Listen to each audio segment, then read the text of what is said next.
Good morning बच्चों, कैसे हैं आप लोग। और आप लोगों का क्लास बहुत अच्छे से चल रहा है, सब कुछ अच्छे से पढ़ाई कीजिए और अगर कुछ नहीं समझ में आता है तो क्वेश्चन कीजिए। और बाकी कोई प्रॉब्लम तो नहीं होना चाहिए क्योंकि पूरा प्रयास कर रहे हैं कि बहुत आसानी से आप लोगों को चीज़ें समझ में आ जाए और कोई पॉइंट छूटे भी ना। और आपको पता है कि एंशिएंट हिस्ट्री में हम लोगों ने बहुत सारे क्लास लिए हैं और बहुत डीप और बहुत ही डिटेल स्टडी किया है। इतनी बेहतरीन क्लासेस बहुत कम ही मिल पाती हैं, तो अगर आप उसको सीक्वेंस से देखते हैं और उसको नोट करते हैं, बार बार रिवाइज करते हैं, तो मुझे नहीं लगता कि कोई भी एग्ज़ाम होगा तो वहाँ पे आप लोगों को हिस्ट्री के क्वेश्चन सॉल्व करने में प्रॉब्लम होगा। और ऐसे ही हम मेडुअल काल में भी चल रहे हैं, इसमें भी पूरा प्रयास रहेगा कि आप लोगों को बेस्ट से बेस्ट क्लासेस और सारे तथ्य प्रोवाइड किए जाएं। तथ्य बहुत रहते हैं क्योंकि हम बिल्कुल भी नहीं चाहते कि कोई भी तथ्य मिस हो। हालांकि हिस्ट्री इतना छोटा नहीं है कि हम उसे जो है इतना दे दें कि वो 100% हो जाए, लेकिन पूरा प्रयास रहता है कि 60% से ज़्यादा, लगभग 80% तक जो क्वेश्चन है वो आप लोगों को हमारे क्लास से मिले। तो इसको अच्छे से पढ़िए बच्चों। और आपको पता है इससे ज़्यादा क्वेश्चन की ज़रूरत ही नहीं पड़ती। 60% अगर आ जाए किसी एग्ज़ाम में तो इंसान बहुत आसानी से पास हो जाता है या कहिए टॉप रैंक में आ जाता है। तो अच्छे से पढ़ाई कीजिए, ट्रस्ट कीजिए, पूरी जो क्लासेस हैं अच्छे से पूरा किया जाएगा और आप लोगों को बीच में बिल्कुल भी नहीं छोड़ेंगे। और जितनी भी हमारी तरफ से हो पाएगी वो सारी सुविधाएं उपलब्ध कराएंगे। आप लोगों की जो भी ज़रूरतें हो मैसेज करें, आपके पास नंबर भी है, कॉल करें। और चलिए आज की क्लास की शुरुआत करते हैं। आज का जो हमारा क्लास है हम फिरोज़ तुगलक को पढ़ेंगे। कल हमने तुगलक वंश की शुरुआत की थी और उसमें हमने देखा था कि जो मोहम्मद बिन तुगलक हैं उनके बारे में, उसके पहले हमने गयासुद्दीन तुगलक के बारे में पढ़ा था। उनके बारे में हम लोगों ने पूरी डिटेल स्टडी करी, जो भी पॉइंट्स थे उन सारे पॉइंट्स को एक तरफ से हमने देखा है। और आज जो हम शुरू करने जा रहे हैं, तीसरे शासक हैं जो महत्वपूर्ण शासक हैं तुगलक वंश के। इनके बाद के जो शासक हैं वो महत्वपूर्ण नहीं है या उनसे जुड़े हुए तथ्य एग्जाम में नहीं आते हैं। इतिहास में उसी को वैल्यू की जाती है जो कुछ महत्वपूर्ण वर्क किया हो, चाहे अच्छा या बुरा। तो यहाँ पे आप देखेंगे कि आपका जो फिरोज़ तुगलक है इनके बारे में, और इनका जो कार्यकाल है ये कब से कब तक है, तो 1351 से 1388 तक इनका कार्यकाल है। अपने आप में बढ़िया कार्यकाल है, मतलब काफ़ी समय तक इन्होंने शासन किया है। आप जानते हैं कि जो मोहम्मद बिन तुगलक है उनका जो मृत्यु होता है वो लास्ट में विद्रोहों को दबाते हुए होता है। यानी कि जो विद्रोह हो रहे थे उनको दबाते दबाते जो फिरोज़ तुगलक हैं जो मोहम्मद बिन तुगलक हैं वो इतनी ज़्यादा परेशान हो जाते हैं और बीमार हो जाते हैं।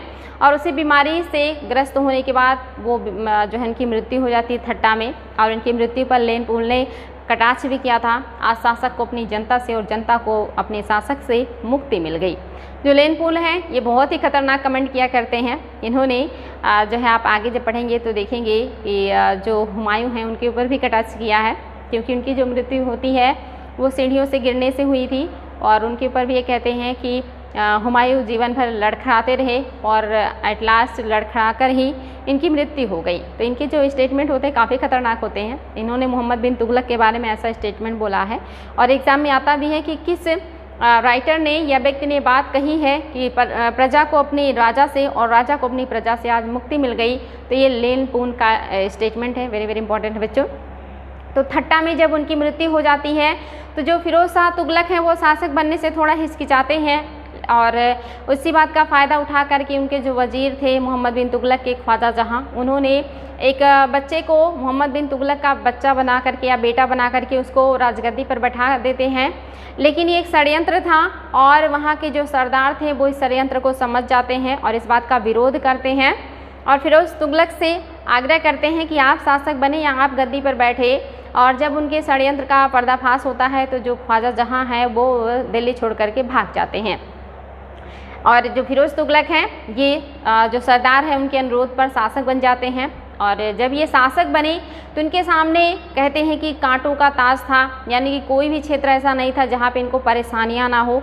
हर क्षेत्र में परेशानियाँ थी क्योंकि जो मोहम्मद बिन तुगलक हैं उनकी बहुत सारी योजनाएं हैं वो फ्लॉप हो चुकी थी, जिसकी वजह से प्रजा भी बहुत ज़्यादा असंतुष्ट थी। कर वृद्धि की वजह से जनता नाराज़ थी क्योंकि उनके ऊपर बहुत ज़्यादा ऋण आ गया था।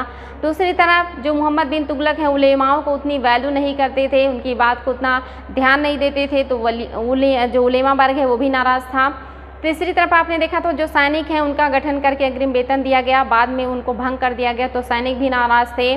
चौथा, जो प्रशासन जब शिथिल होता है तो साम्राज्य में अलग अलग क्षेत्र के जो व्यक्ति होते हैं वो अपने आप को स्वतंत्र करने का प्रयास करते हैं, और इस क्रम में बहुत सारे जो क्षेत्र हैं वो अब विद्रोह करने लगे हैं या अपने आप को स्वतंत्र करने का प्रयास करने लगे हैं। तो इसी तरह की बहुत सारी परेशानियां, और इसके अलावा जो एक और परेशानी है वो है राजकोष का खाली होना, यानी कि जब जो राजा है उसके पास धन होना बहुत ज़रूरी है। अगर धन नहीं होगा तो कुछ बेहतर वर्क नहीं कर पाएगा, ना अपने लिए ना जनता के लिए। तो यहाँ पे उनके पास खाली राजकोष था, उसमें धन भी नहीं था, तो उनके पास बहुत सारी परेशानियाँ थीं, और इन सारी परेशानियों को उन्होंने एक एक करके पूरा करने का या सॉल्व करने का प्रयास किया। तो चलिए देखते हैं उनकी परेशानियों को और कैसे उन्होंने दूर किया। तो वही है यहाँ पे ऋणग्रस्त किसानों का असंतोष और साम्राज्य के विघटन की समस्या, राज्य का खाली खजाना, अमीर वर्ग का असंतोष, सुलेमा वर्ग का असंतोष, ये सारी उनके सामने मुश्किलें थी जिसको उन्हें सॉल्व करना था और फिर से अपने साम्राज्य को सुदृढ़ करना था। क्या किया उन्होंने साम्राज्य के विद्रोहियों को माफ़ी दे दी, जिसमें वजीर ख्वाजा जहाँ भी शामिल थे, जिन्होंने साम्राज्य में एक नकली बच्चे को उत्तराधिकारी बना करके राजा बनाया था और उसका संरक्षक बने थे, इनको भी फिरोज तुगलक ने माफ़ कर दिया। इसके अलावा और भी जो विद्रोही थे उन सभी को माफ़ कर दिया और कहा कि जाइए हम आपको माफ़ करते हैं और एक और मौका देते हैं, अपने आप को सुधारिए, अपनी गलतियों को सुधारिए, ये सज़ा नहीं देते हैं उनको और माफ़ कर देते हैं। इसके अलावा जो बहुत सारे क्षेत्र अपने आप को स्वतंत्र करने का प्रयास कर रहे थे या विद्रोह कर रहे थे, इन्होंने उन स्वतंत्र राज्यों को वापस विजित करने का प्रयास भी नहीं किया या जीतने की कोशिश भी नहीं की। इससे लगता है कि ये बहुत सफल सेनापति नहीं थे, ये अपने साम्राज्य के बहुत सारे क्षेत्रों को चले जाने देते हैं और उसको वापस विजय करने का प्रयास नहीं करते। और इसके अलावा इन्होंने और क्या किया है, तो किसानों की जितने भी ऋण थे उन सब को माफ़ कर दिया। इन्होंने अपने अधिकारी को ऑर्डर दिया कि जो फाइल है जिसमें इनके किसानों के ऋण लिखे हुए हैं उस फाइल को नष्ट कर दीजिए, क्योंकि अब उसकी ज़रूरत नहीं है, हम किसानों के ऋण को माफ़ कर रहे हैं। किसी भी किसान को अब कर्ज जो उन्होंने लिया है उसको वापस नहीं करना है। तो इम्पॉर्टेंट काम किया इन्होंने। इसके अलावा इन्होंने जनता को खुश करने के लिए शुक्रवारी खुतबे में तुगलक शासकों के साथ साथ सल्तनत काल के सभी शासकों का नाम भी पढ़वाना शुरू कर दिया। इसके पहले जो खुतबा पढ़ा जाता था उसमें मोहम्मद बिन तुगलक का नाम नहीं लिया जाता था, बाकी शासकों का नाम लिया जाता था। इन्होंने जनता को खुश करने के लिए जितने भी शासक थे उन सब का नाम जो है खुतबे में डाल दिया और कहा कि सभी लोगों का नाम लेना है, ताकि जो जनता है अगर वो किसी को मानती है तो वो क्या करे, खुश हो, प्रसन्न हो। तो इम्पॉर्टेंट है बच्चों, इन्होंने खुतबों में सबका नाम डलवाया।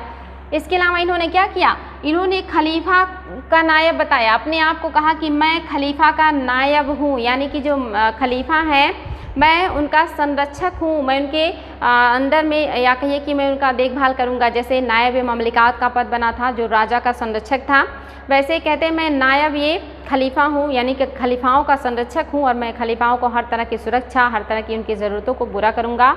और इन्होंने खलीफाओं को खुश करने के लिए उनसे 2 बार परमिशन लिया कि क्या मैं शासक बन सकता हूँ, और जब खलीफाओं ने उन्हें दोनों बार स्वीकृति दी तब जाकर के इन्होंने सिंहासन को स्वीकार किया। तो माना जाता है जो मोहम्मद बिन तुगलक से नाराज़ थे खलीफा, वो इनके शासनकाल में खुश हो गए थे। और इन्होंने महिलाओं के प्रति थोड़ी कठोर नीति अपनाई, जैसे उन्हें पर्दा करने के लिए मजबूर किया, उनको मस्जिदों में जाने पर रोक लगा दिया, क्योंकि जो रूढ़िवादी तबके थे, सोच के लोग थे, खास करके बड़े वर्ग, उलेमा वर्ग, ये महिलाओं की आज़ादी इनको पसंद नहीं थी। तो उनको खुश करने के लिए इन्होंने महिलाओं के ऊपर बहुत सारी पाबंदियाँ भी लगा दी थी।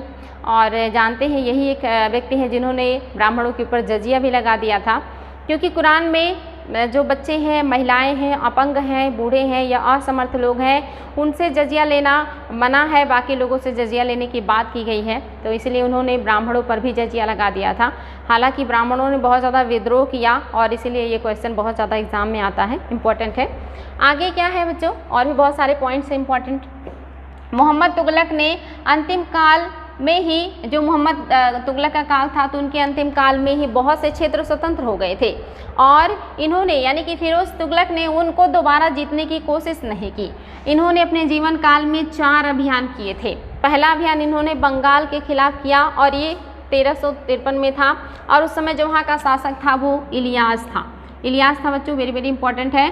और ये अपनी जो राजधानी है पंडुआ, इसको छोड़ करके इकदला के किले में चला जाता है, यानी कि ये कहाँ चले जाते हैं, इकदला के किले में चले जाते हैं। इनकी राजधानी पंडुआ थी। जब फिरोज तुगलक इनके पर आक्रमण करते हैं बंगाल में, तो वहाँ का शासक जो इलियास है वो अपने राजधानी को छोड़ करके एक किला है, बहुत ही इंपॉर्टेंट है, उस किले में चले जाते हैं और वहाँ पे छिप जाते हैं। फिरोज तुगलक उस किले का घेरा डालते हैं, लेकिन काफ़ी समय के बाद भी वो उस किले को नहीं जीत पाते और हार मान करके समझौता कर लेते हैं और समझौता करके वो वापस लौट आते हैं। लेकिन आप देखेंगे फिर से 1359 में आक्रमण करेंगे दूसरी बार बंगाल पर, और यहाँ का जो शासक है उसका नाम सिकंदर शाह है। ये जो सिकंदर शाह है ये भी अपनी राजधानी छोड़ करके उसी इकदला के किले में जा कर के छिप जाता है, और यहाँ पर जो मोहम्मद बिन तुगलक है, जो फिरोज तुगलक हैं, दोबारा इस किले के घेरे डालते हैं। लेकिन इनके अंदर कूटनीतिक चीज़ों की कमी थी, या ये बहुत अच्छे प्रशासक और सेनापति नहीं थे, ये किले को जीत नहीं पाते हैं, और दूसरी बार भी इतनी कोशिशों के बावजूद इन्हें फिर से खाली हाथ लौटना पड़ता है या बिना जीते लौटना पड़ता है। और इसी के दरमियान जब ये लौट रहे थे तो इन्होंने जौनपुर नामक नगर की स्थापना की थी। जौना जो हैं, जौना खां यानी कि मोहम्मद बिन तुगलक, उन्हीं की याद में इस नगर को बसाया गया है। तो एग्ज़ाम में आता है कि जौना खां के याद में किसने जौनपुर नगर की स्थापना की थी, तो फिरोज शाह तुगलक। या जो फिरोज शाह तुगलक हैं उन्होंने कौन से नगर की स्थापना की है, तो जौनपुर। या ये भी क्वेश्चन आए कि फिरोज शाह तुगलक ने किसकी याद में जौनपुर नगर की स्थापना की है, तो जौना खां। तो ये कई तरह से घुमा के क्वेश्चन आता है, इसको ध्यान देंगे। और जब उन्होंने जौनपुर का निर्माण किया उसके बाद इन्होंने उड़ीसा के क्षेत्र में आक्रमण किया और उड़ीसा के जाज नगर क्षेत्र को लूटा, और वहाँ लूटने के बाद वहाँ के जो भी संपत्ति थी, धन थी, उसको बुरी तरह से लूटा। वहाँ के जो प्रशासक हैं या शासक हैं उनको हराया। माना जाता है कि इसके बाद जो वहाँ का राजवंश था उड़ीसा का, वो इतना ज़्यादा टूट जाता है या इतना ज़्यादा उसको क्षति होती है कि इसके बाद फिर वहाँ पे नए राजवंश की स्थापना होती है, वो वंश वहाँ से समाप्त ही हो जाता है। तो इन्होंने उड़ीसा का भी विजय किया है। तो दूसरा जो इनका अभियान है वो उड़ीसा विजय का है, इम्पॉर्टेंट है। यहाँ पे आप देख रहे हैं कि इन्होंने क्या किया, लौटते समय इन्होंने जो है फिरोज ने क्या किया, जौना खां की याद में जौनपुर नगर को बसाया है। इसके अलावा इन्होंने उड़ीसा के गंग शासकों के विरुद्ध आक्रमण किया, और गंगों की प्रतिष्ठा में इतना ज़्यादा इससे क्षति हुई कि वो दोबारा नहीं उठ पाए, और आगे चलकर कपिलेंद्र वंश की स्थापना हो जाती है उड़ीसा में। वेरी वेरी इंपॉर्टेंट है। ये दो अभियान हो गए। एक और अभियान इन्होंने किया है 1361 ईस्वी में नागरकोट का अभियान किया है, और इस अभियान के दरमियान इन्होंने वहाँ पे स्थित ज्वालामुखी मंदिर को तोड़ा था और वहाँ की मूर्तियों को भी तोड़ा था, मंदिर को बुरी तरह लूटा था। और इस अभियान में उन्होंने 1300 पुस्तकों को वहाँ से प्राप्त किया था जो संस्कृत में लिखी हुई थी, और उनका इन्होंने फारसी अनुवाद किया था और या करवाया था, जिसमें से एक का नाम जो है दलाल ए फिरोज शाही रखा गया था। ऐसा माना जाता है कि जब ये ज्वालामुखी मंदिर को तुड़वाते हैं तो वहाँ से बहुत सारी सोने की मूर्तियाँ प्राप्त हुई थी, और उन मूर्तियों को इन्होंने मांस तौलने के लिए जो है भेज दिया था। और ऐसा भी माना जाता है कि जिन मूर्तियों को जो है गाय के मांस में इन्होंने लपेटा था, और उसको जो स्मेल आता है उस स्मेल से बने हुए झोले को इन्होंने ब्राह्मणों के गले में टांगा था। और उस मंदिर की जो मेन मूर्तियाँ थी, महत्वपूर्ण मूर्तियाँ थी, उनको इन्होंने मदीना भेज दिया था, मक्का मदीना भी भेज दिया था। मतलब वहाँ पे ये दिखाना चाहते थे कि मूर्ति पूजा नहीं ठीक है, या देखिए इससे कोई फ़र्क नहीं पड़ने वाला जो हम मंदिर को तोड़ रहे हैं या मूर्तियों को तोड़ रहे हैं। तो यहाँ पर इन्होंने इस तरह का भी काम किया था। शायद उस समय के जो उच्च वर्ग के मुस्लिम लोग रहे होंगे जिन्हें इस तरह की चीज़ें पसंद रही होंगी, उनको खुश करने के लिए ऐसा किया हो फिरोज शाह तुगलक ने। और इन्होंने उस समय के जो मंदिर है ज्वालामुखी मंदिर, उसको तोड़ा और उसकी मूर्तियों को भी डिस्ट्रॉय किया था।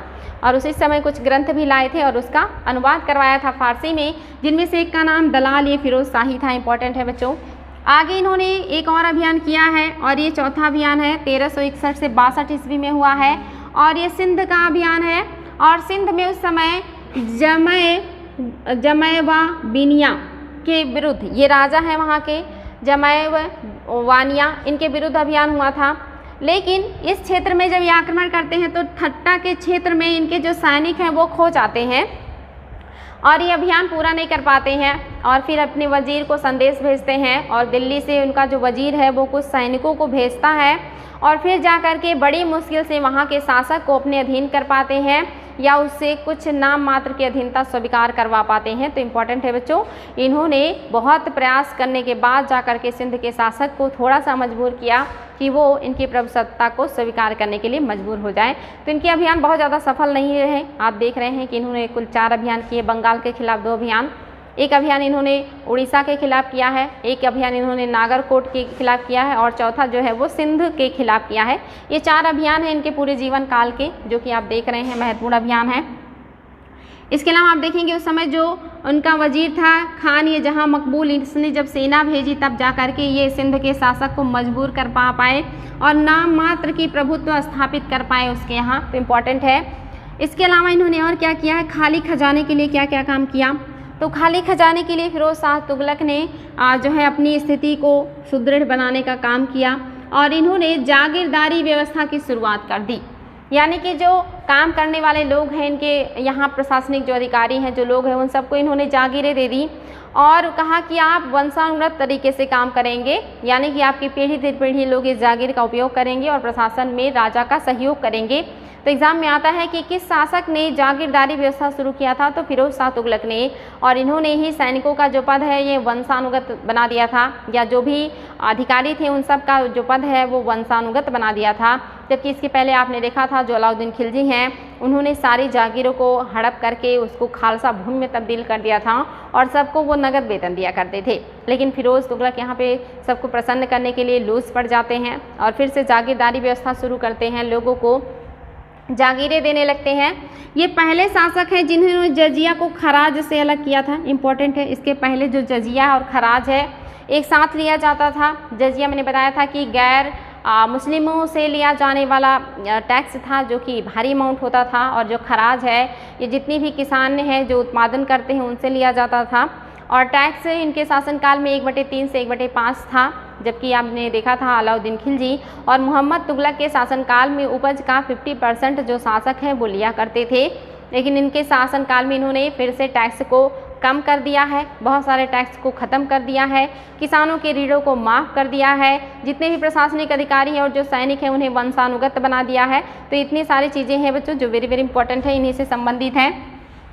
इसके अलावा और क्या हुआ है, जो फिरोज शाह तुगलक है इन्होंने एक सिंचाई कर शुरू किया था। एग्जाम में आता है कि हक ये सर्ब क्या था, ये सिंचाई कर था और इसे किसने लगाया था, फिरोज शाह तुगलक ने लगाया था। और कितना होता था ये, तो 1/10% होता था जो हक ये सर्ब है, वेरी वेरी इंपॉर्टेंट है। ये 1/10 यानी कि अगर जो है 100% है तो उसमें से 10% ये सिंचाई के कर के रूप में लेते थे, जिसे हक ये सर्ब कहा जाता था, वेरी वेरी इंपॉर्टेंट है। फिरोज शाह तुगलक ने कुछ नए सिक्के चलाए थे जिसमें ससगनी था, ये चांदी का सिक्का था, नाम इसका याद रखेंगे, ससगनी फिरोज शाह तुगलक ने चलाया था और ये चांदी का सिक्का था। इसके अलावा अद्धा नामक एक सिक्का इन्होंने चलाया था और ये मिश्रित धातु का था, यानी कि इसमें तांबा और चांदी दोनों को मिक्स करके अद्धा बनाया जाता था, और ये भी तुगलक ने फिरोज तुगलक ने चलाया है।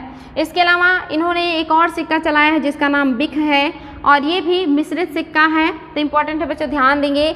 जो इल्तुतमिश है इन्होंने ही सबसे पहले सिक्के चलाना शुरू किया था सल्तनत काल में, और इन्होंने चांदी का टंका, तांबे का जीतल चलाया था।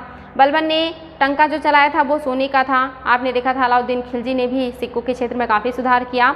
और उसके बाद मोहम्मद बिन तुगलक के शासनकाल में आपने दिनार नामक सोने के सिक्के की बात सुनी थी, वो चलाया था मोहम्मद बिन तुगलक ने। और फिरोज तुगलक जो है ये 3 सिक्के चला रहे हैं, और जिसमें से ससगनी चांदी का है, जो अद्धा है ये चांदी और तांबे का मिक्सअप है, और जो बिक है ये भी सिक्का जो है मिक्स धातु का है। तो इम्पॉर्टेंट है, एग्जाम में आ सकता है कि फिरोज तुगलक ने कौन से सिक्कों को चलाया है, या इनमें से कौन सा सिक्का है जो फिरोज तुगलक द्वारा नहीं चलाया गया है। तो इसलिए इम्पॉर्टेंट है, इसका नाम या आप लोग ध्यान देंगे। ये 3 सिक्के हैं। इसके अलावा आप देखेंगे जो फिरोज तुगलक है इन्होंने सिंचाई के विकास के लिए बहुत सारे नहरों का निर्माण किया है, वेरी वेरी इंपॉर्टेंट। इसके पहले एक राजा थे गयासुद्दीन तुगलक। एग्जाम में आता है कि सबसे पहले नहर का निर्माण किसने किया था सल्तनत काल में, तो गयासुद्दीन तुगलक ने किया था। ये तथ्य आप लोगों को रटा होना चाहिए। लेकिन सबसे ज़्यादा नहरों का निर्माण किसने कराया था, तो फिरोज शाह तुगलक ने कराया था। फिरोज शाह अपने इन नहरों के निर्माण की वजह से जाने जाते हैं। तो आपको पता है नहर का निर्माण कराएंगे, लोगों के लिए सिंचाई की व्यवस्था करेंगे, तो सिंचाई का टैक्स तो लगाएंगे ही। तो इन्होंने ही सिंचाई पर टैक्स लगाया था हक सर्ब, जो कि उत्पादन का 10% होता था। तो ये इंपॉर्टेंट है कि सिंचाई की व्यवस्था किया इन्होंने बड़े पैमाने पर। बहुत सारे नहर बनवाए थे जो आज भी उनमें से बहुत सारे नहर हमारे पास उपलब्ध हैं।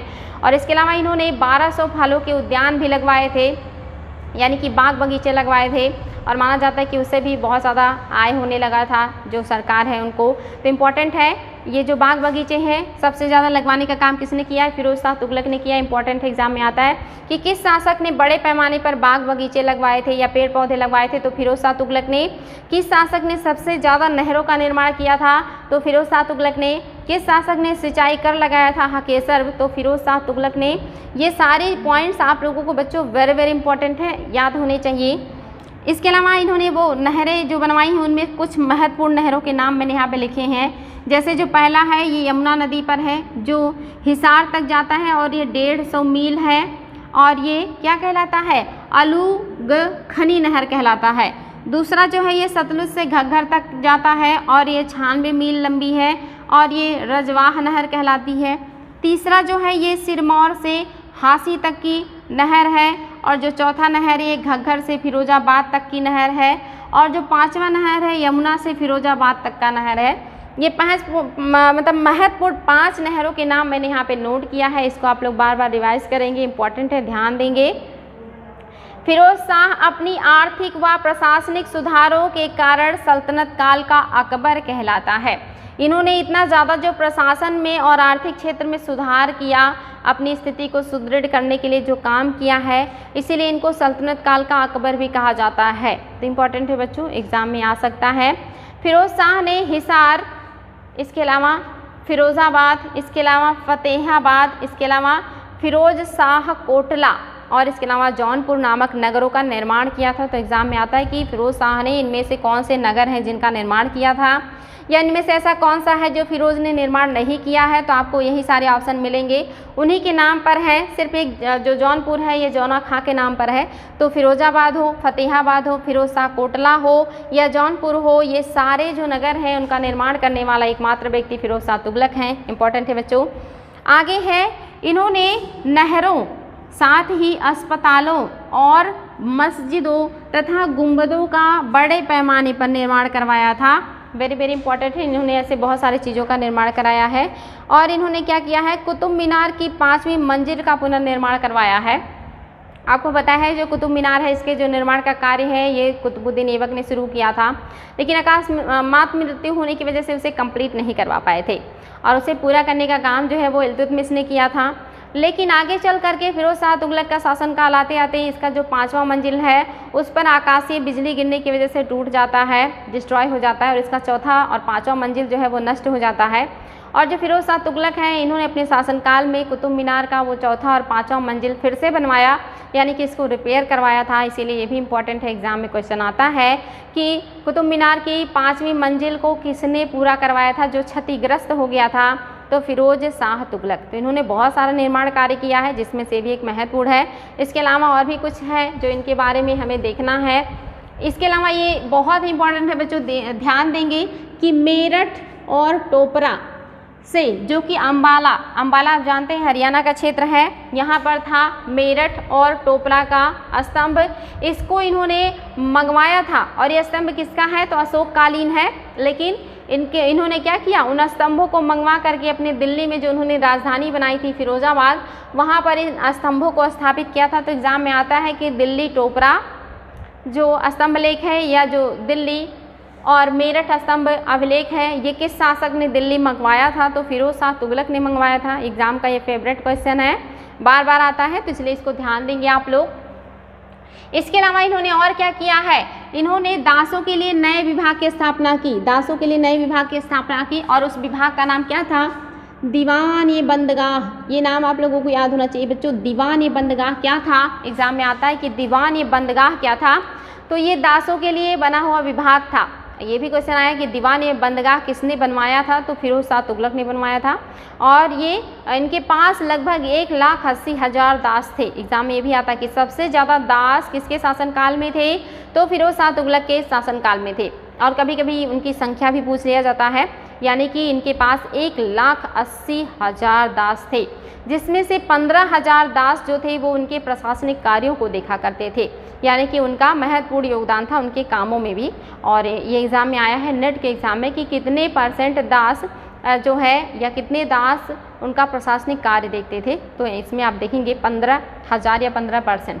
आगे है बच्चों, इसके अलावा दासों के लिए विशेष विभाग की स्थापना हुई और उसके पास 1,80,000 गुलाम थे। इम्पॉर्टेंट है। उन्होंने निर्धन महिलाओं एवं बच्चों के लिए आर्थिक सहायता हेतु दीवान-ए-खैरात, इम्पॉर्टेंट है, इसको ध्यान देंगे, दीवान-ए-खैरात की स्थापना किया था। यानी कि खास करके जो मुस्लिम महिलाएं हैं, जो गरीब हैं या जिनके जो माता पिता हैं वो असमर्थ हैं अपनी पुत्रियों का शादी विवाह करने में, इतनी ज़्यादा गरीबी है, तो ऐसे लोगों के लिए, मुस्लिम महिलाओं की मदद करने के लिए या ऐसे जो पेरेंट्स हैं उनकी मदद करने के लिए कि अपनी बेटियों की वो शादी कर सके, तो इन्होंने क्या किया, दीवान-ए-खैरात नामक जो है विभाग बनाया था। इंपॉर्टेंट है बच्चों, एग्जाम में आता है कि दीवान-ए-खैरात किसने बनाया था, तो फिरोज़ तुगलक ने बनाया है और ये निर्धन मुस्लिम लड़कियों की मदद के लिए था। इसके अलावा और इन्होंने क्या किया है, इन्होंने निर्धन वर्ग के लिए निःशुल्क चिकित्सा बनवाया था या चिकित्सालय बनवाया था, अस्पताल बनवाया था जिसका नाम दारुल सफ़ा था। एग्जाम में ये भी आता है कि दारुल सफ़ा क्या था, या जो दारुल सफ़ा था ये किसने बनवाया था, तो फिरोज़ शाह तुगलक ने बनवाया था। और ये निर्धन लोगों के लिए निःशुल्क अस्पताल है, यहाँ के कोई शुल्क नहीं देना होता था, गरीब लोग यहाँ पे जा कर के अपना इलाज करवा सकते थे, इसलिए ये इंपॉर्टेंट है बच्चों। इसके अलावा इन्होंने और क्या किया है, इन्होंने जो फिरोज़ शाह तुगलक हैं इन्होंने क्या किया, मैरिज ब्यूरो, इसका भी निर्माण किया। इसके अलावा लोक विभाग, जो लोक निर्माण विभाग है, ये एग्ज़ाम में आता है कि किसने सबसे पहले लोक निर्माण विभाग की स्थापना की थी, तो फिरोज़ शाह तुगलक ने की थी। और जब आप आधुनिक काल में ये क्वेश्चन बने तो वहाँ पे लॉर्ड डलहौजी थे जिन्होंने लोक निर्माण विभाग की स्थापना की थी, तो वेरी वेरी इंपॉर्टेंट है, ध्यान देंगे इसको। आगे है बच्चों, इन्होंने और क्या किया, रोजगार कार्यालय की स्थापना भी कराई थी, यानी कि जो युवा हैं जिनके पास रोजगार नहीं है वो उस कार्यालय में आकर के अपना नाम दर्ज करा सकते हैं या वहाँ पर वो नामांकन करा सकते हैं। तो रोजगार दफ्तर या कार्यालय की स्थापना भी किसने किया है, फिरोज़ शाह तुगलक ने किया है, वेरी वेरी इंपॉर्टेंट है। इन्होंने हर विभाग के लिए जो है इस तरह या कहिए हर क्षेत्र के लिए विभाग बनाया है। इन्होंने दीवानी इमारतिया भी बनवाया था, यानी कि जितनी भी इमारतें हैं उनका संरक्षण करने के लिए या नई इमारतों का निर्माण करने के लिए इन्होंने एक विभाग का निर्माण किया था जिसको दीवान-ए-इमारतिया कहा जाता था, यानी कि इमारतों की देखभाल करने वाला विभाग। तो ये इतने सारे विभागों का निर्माण इन्होंने किया है, मैरिज ब्यूरो, लोक निर्माण विभाग, रोजगार कार्यालय, दारुल जो है दीवान-ए-खैरात, इसके अलावा दीवान-ए-बंदगाह और इसके अलावा देखेंगे खैरात वाला हॉस्पिटल।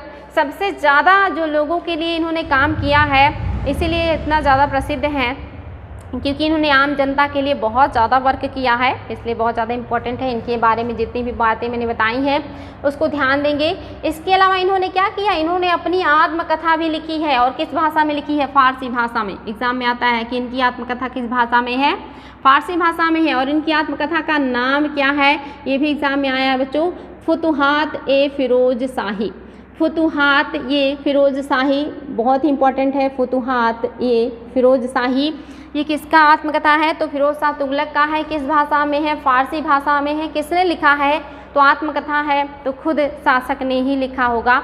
इसके अलावा आप देखेंगे आगे चल के बाबर की आत्मकथा, उसको भी हम देखेंगे। फिर आप देखेंगे हुमायूं के बारे में, या उनकी जो लिखी गई है उनकी बहन ने लिखी है, तो सबके बारे में देखेंगे। लेकिन फुतुहात ये फिरोज शाही फिरोज शाह तुगलक की आत्मकथा है। आगे है प्रसिद्ध इतिहासकार जिनका नाम बर्नी था, इनके दरबार में रहते थे और इन्होंने क्या लिखा है, तारीख़-ए-फिरोज शाही। ये एग्ज़ाम में आता है कि तारीख़-ए-फिरोज शाही पुस्तक किसकी है, तो ये बर्नी की है। और इसके अलावा और एक है फतवा-ए-जहांदारी। ये दो पुस्तकें आप लोगों को बिल्कुल रटी होनी चाहिए, तारीख़-ए-फिरोज शाही और फतवा-ए-जहांदारी। ये दोनों पुस्तकें लिखने वाला जो राइटर है वो बर्नी है, और जो बर्नी है वो किसके दरबार में है, फिरोज शाह तुगलक के दरबार में है, उनके दरबारी हैं, बहुत इंपॉर्टेंट है।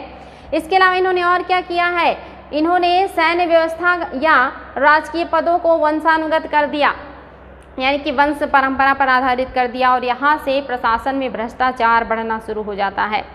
यहाँ तक दिया है कि एक सैनिक जो है वो जब जाता है तो वो अयोग्य समझा जाता है, वो सैनिक बनने योग्य नहीं रहता, और उस व्यक्ति को सैनिक बनने के लिए वो जो फिरोज शाह तुगलक हैं खुद पैसा देते हैं कि आप जा कर के घूस दे करके सैनिक बन जाओ, क्योंकि इसका मतलब वहाँ पे घूस देने की जो परंपरा है वो चल पड़ी थी। इतना ज़्यादा भ्रष्टाचार था कि लोग घूस दे करके प्रशासन में पद प्राप्त कर सकते थे, और एक व्यक्ति को राजा ने खुद पैसा दिया कि आप जा करके सैनिक बन सकते हैं और पैसे दे करके बन जाइए। तो सोचिए कितना ज़्यादा भ्रष्टाचार आ गया था। एक तो वंशानुगत प्रणाली में जो योग्य नहीं होता वो भी आता रहता है, और दूसरा उसमें भी अगर कोई थोड़ा सा भी रोकने का प्रयास करता तो उसको पैसा दे करके काम कर लिया जाता था। फिरोज शाह तुगलक के शासनकाल में बहुत ज़्यादा भ्रष्टाचार भी आ गया था प्रशासन में। आगे बच्चों इन्होंने और क्या किया, इन्होंने फिरोज शाह तुगलक ने एक मदरसा का निर्माण भी करवाया था। इन्होंने एक मदरसे का निर्माण भी करवाया था। साथ ही इन्होंने और क्या किया, इल्तुतमिश द्वारा निर्मित जो हौज ये शमसी है, इम्पॉर्टेंट है, इल्तुतमिश शमसी राजवंश के थे तो हौज ये शमसी भी उन्हीं ने निर्माण करवाया है।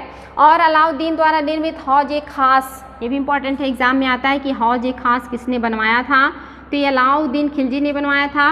और हौज ए शमसी किसने बनवाया था, तो इसको इल्तुतमिश ने बनवाया था।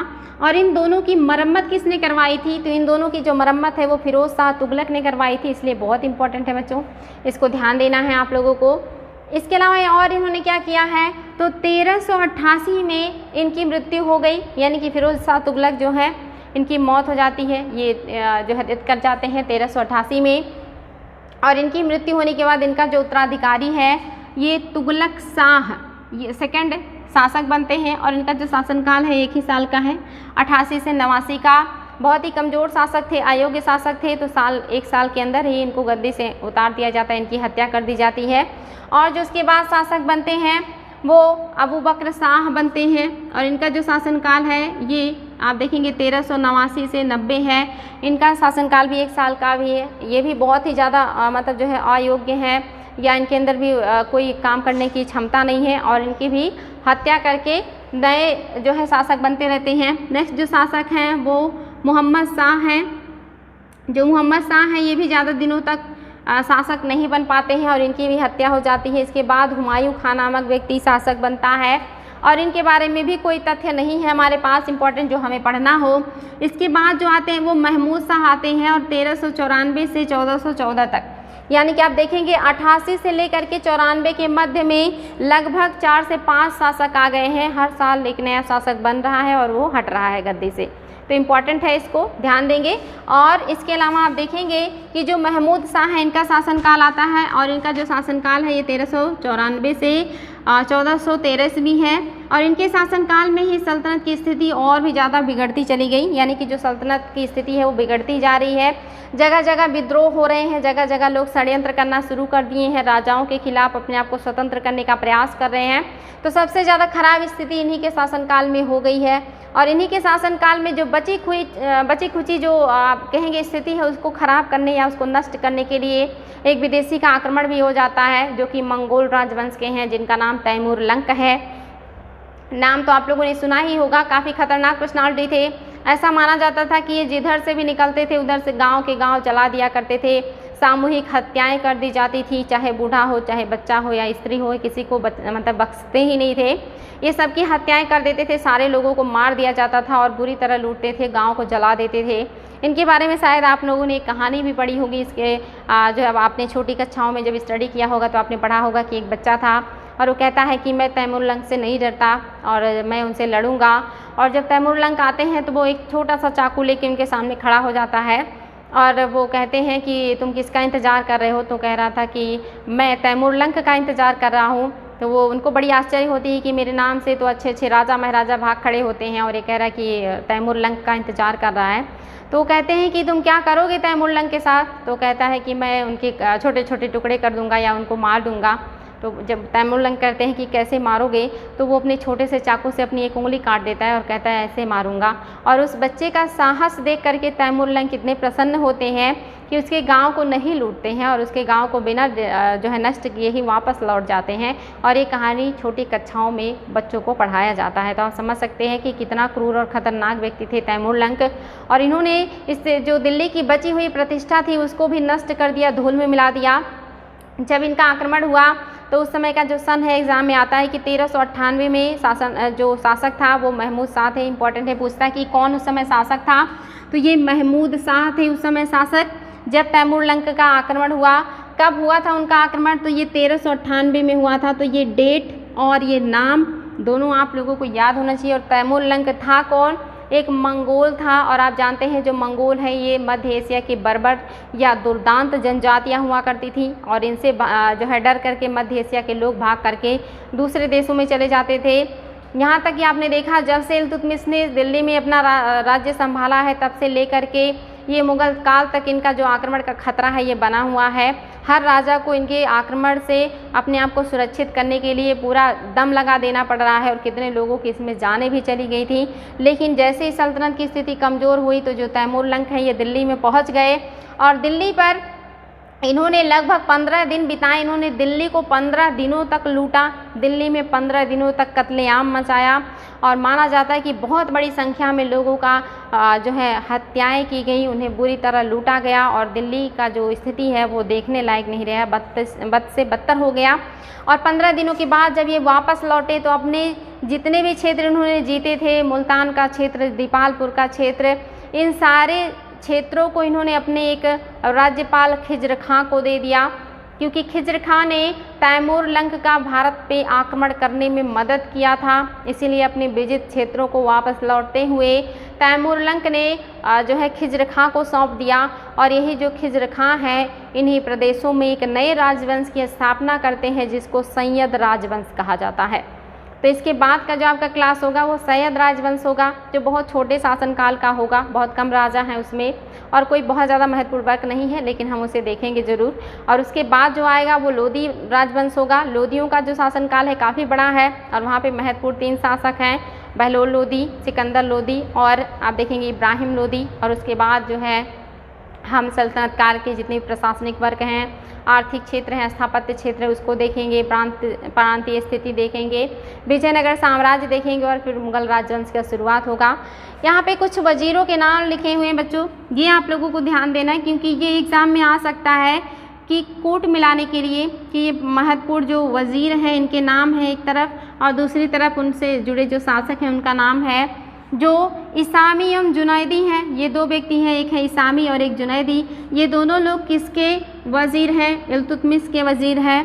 ख्वाजा हसन ये किसके वज़ीर हैं? ये बलबन के वज़ीर हैं। इसके बाद ख्वाजा खातिर ये जलालुद्दीन खिलजी के वज़ीर हैं और इसके बाद अहमद नियाज़ ये मोहम्मद बिन तुगलक के वज़ीर हैं और खान ये मकबूल ये आप देखेंगे फ़िरोज़ शाह तुगलक के वज़ीर हैं। ये कुछ शासक कुछ वज़ीर और उनसे जुड़े हुए शासक, ये एग्ज़ाम में कूट मिलाने के लिए आ सकता है। इसको बार बार रिवाइज कर लीजिएगा कि कौन से शासक के शासनकाल में कौन सा वज़ीर था। तो आई होप आप लोगों को बहुत अच्छे से सारी चीज़ें समझ में आ रही होंगी, कोई प्रॉब्लम नहीं हो रहा होगा। अगर कोई प्रॉब्लम होता है तो हम लोग बिल्कुल अवेलेबल हैं आप लोगों के लिए। मेहनत कीजिए बच्चों और स्टडी कीजिए अच्छे से ताकि आप लोगों का जो एग्ज़ाम है वो अच्छा हो और आप अपने लाइफ में सफल हो, जो चाहते हैं उसे प्राप्त करें। हमारी शुभकामनाएं आप लोगों के साथ हमेशा है। आज के लिए इतना ही, थैंक यू।